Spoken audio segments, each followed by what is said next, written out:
Hi friends, welcome to my channel knowledge brings wisdom.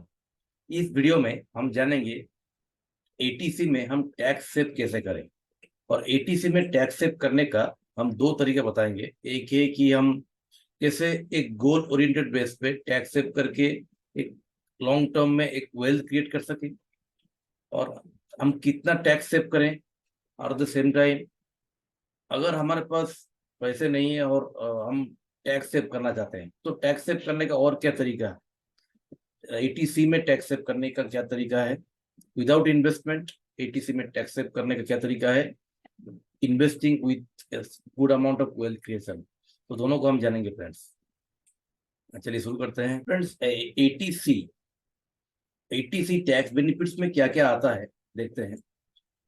जैसे आप जानते हैं कि पीपीएफ, पब्लिक प्रोविडेंट फंड। दूसरा है टैक्स सेविंग एफडी जो कि 5 ईयर्स एफडीज है। और यूनिट लिंक इंश्योरेंस प्लान और सीनियर सिटीजन सेविंग स्कीम्स जो कि सिर्फ सीनियर सिटीजन के लिए, वो सबके लिए नहीं है। और सुकन्या समृद्धि योजना, national saving certificates, LIC life insurance premiums, infrastructure bond, equity saving schemes और एनपीएस, ये सब एटीसी में आता है फ्रेंड्स।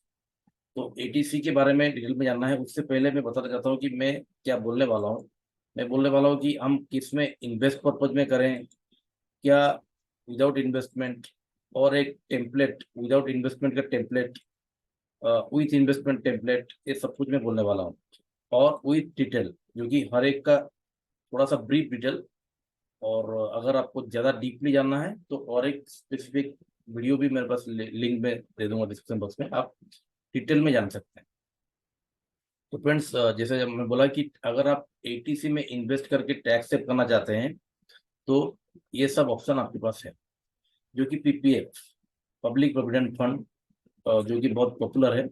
और पब्लिक प्रोविडेंट फंड के बारे में अगर डिटेल में जानना है तो ये है कि एक लॉन्ग टर्म इन्वेस्टमेंट है और इसका लॉक इन पीरियड है 15 ईयर्स। और वो एक ट्रिपल ई कैटेगरी में आता है। तो आपको टैक्स सेव, टैक्स बेनिफिट के साथ साथ में आप जो इंटरेस्ट रेट है उसमें टैक्स सेव होता है, जो मैच्योरिटी अमाउंट है उसमें भी टैक्स सेव होता है। और दूसरा है tax saving FDs. Tax saving FDs friends, tax saving FD जो है वो 5 ईयर्स के लिए अगर आप लॉक इन करके एफडी करेंगे तो वो आप डायरेक्टली, आप कोई दूसरा कोई इन्वेस्ट नहीं करना चाहते हैं, आप सिर्फ फिक्स डिपॉजिट पे पैसा रखना चाहते हैं तो डायरेक्ट टैक्स सेविंग एफडी कर सकते हैं। लेकिन उसमें आपका इंटरेस्ट पे टैक्स लगता है। आपका जो टैक्स लाभ है उसका आपका टैक्स बेनिफिट तो हो जाएगा लेकिन इंटरेस्ट में टैक्स लग जाएगा। इसलिए टैक्स सेविंग एफडी का से पीपीएफ बेटर है, लेकिन पीपीएफ का लॉक इन ज्यादा है। तो अगर आप पैसे 15 साल को लॉक इन कर सकते हैं तो आप टैक्स सेविंग एफडी की जगह पीपीएफ को चूज कर सकते हैं। दूसरा है ULIPs, unit link insurance plan. अगर आपका यूनिट लिंक कोई भी इंश्योरेंस प्लान अभी चल रहा है तो ही उसको एटीसी टैक्स सेव कीजिए, लेकिन एडिशनली टैक्स सेव करने के लिए कोई भी यूलिप नहीं खरीदना चाहिए फ्रेंड्स। क्योंकि यूलिप में इंटर जो रिटर्न है वो बहुत कम हो जाता है। इसलिए यूलिप में आपको कोई एडिशनल, अगर आप अभी कोई यूलिप आपके पास नहीं है तो आपको एडिशनली यूलिप नहीं करना चाहिए। दूसरा है सीनियर सिटीजन सेविंग स्कीम। जो अगर रिटायर्ड हो गए हैं, जॉब कर रहे हैं, रिटायर्ड हो गए हैं, तो इसमें आप सेविंग कर सकते हैं। और सीनियर सिटीजन सेविंग स्कीम से आपको कोई ज़्यादा मीन्स सिर्फ आप एक 7 to 8% का आपको रिटर्न मिलेगा। और लेकिन उसका जो इंटरेस्ट होगा वो टैक्स फ्री नहीं होगा, उसका इंटरेस्ट में आपको टैक्स लगेगा, लेकिन आपका टैक्स बेनिफिट मिल जाएगा। दूसरा है सुकन्या समृद्धि योजना। सुकन्या समृद्धि योजना सबके लिए नहीं है, उस स्पेसिफिक गर्ल चाइल्ड के लिए है। अगर आपके पास कोई आपके पास आपकी बच्ची है तो आप उसके नाम पे अगर सुकन्या करेंगे तो जाके आपको ईटीसी का बेनिफिट मिलेगा। सिर्फ गर्ल चाइल्ड के लिए है, लेकिन इसमें इंटरेस्ट रेट बहुत अच्छा है। इसका इंटरेस्ट रेट है 8% फ्रेंड, जो कि नॉर्मल पीपीएफ में 7.1 है। और लेकिन ईपीएफ में 8.1 है। ईपीएफ जो है वो सुकन्या से ज्यादा है, लेकिन ईपीएफ में आप ज्यादा इन्वेस्ट नहीं कर सकते हैं। तो सुकन्या समृद्धि योजना एक बहुत अच्छा है। अगर आपकी लड़की 10 साल से छोटी है तो आप उसके नाम पे अकाउंट जरूर खोलिए और कुछ अमाउंट उसमें सेव कीजिए, जो कि आपको टैक्स सेव भी होगा और ट्रिपली बेनिफिट मिलता है। उसका कोई इंटरेस्ट रेट में टैक्स नहीं लगता है, उसके मैच्योरिटी में भी कोई टैक्स नहीं लगता है। Next, national saving certificates.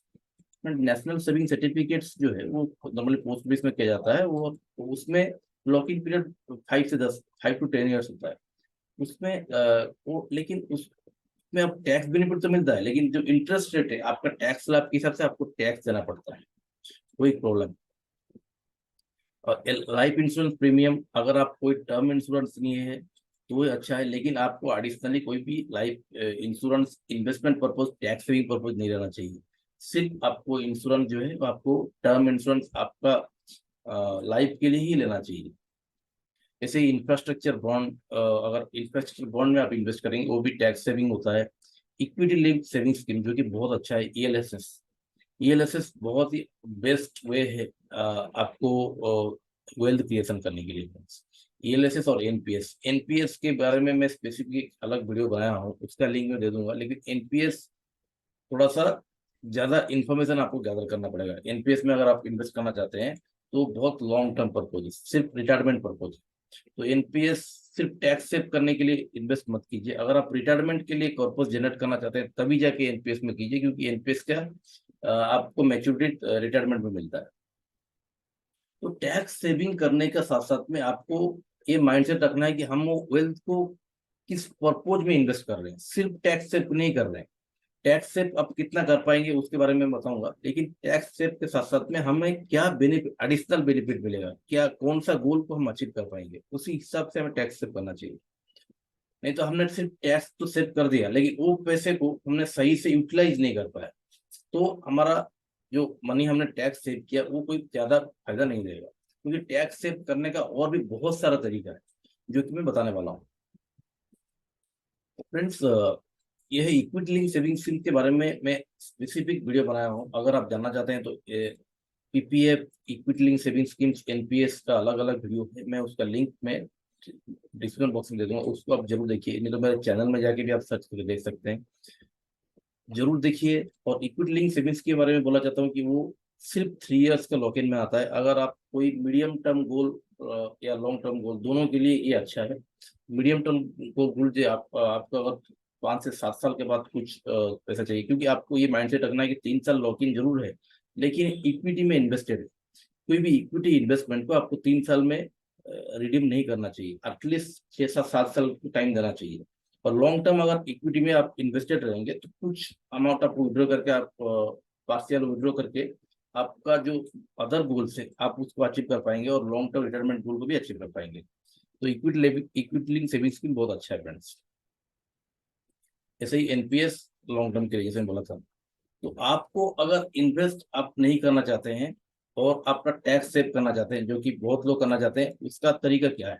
उसका तरीका ये है कि आपने एम्प्लॉय प्रोविडेंट फंड आपके पास पहले से, आपका जो आप अगर एम्प्लॉई हैं तो आपके एम्प्लॉय प्रोविडेंट फंड जो कटता है वो,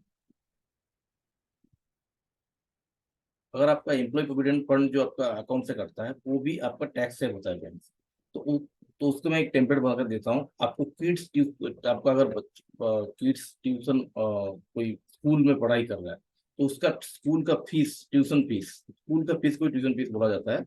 तो स्कूल फीस आपका ईपीएफ, अगर आपने कोई होम लोन लिया हुआ या आपने कोई एजुकेशन लोन लिया हुआ है तो भी आपका वो एटीसी टैक्स बेनिफिट देता है। तो फ्रेंड्स, आपको एटीसी के लिए अलग से अगर आप इन्वेस्ट नहीं करना चाहते हैं तो सिर्फ आपका किड्स के ट्यूशन फी और एम्प्लॉय प्रोविडेंट फंड में भी आपका बहुत सारा कवर हो जाता है।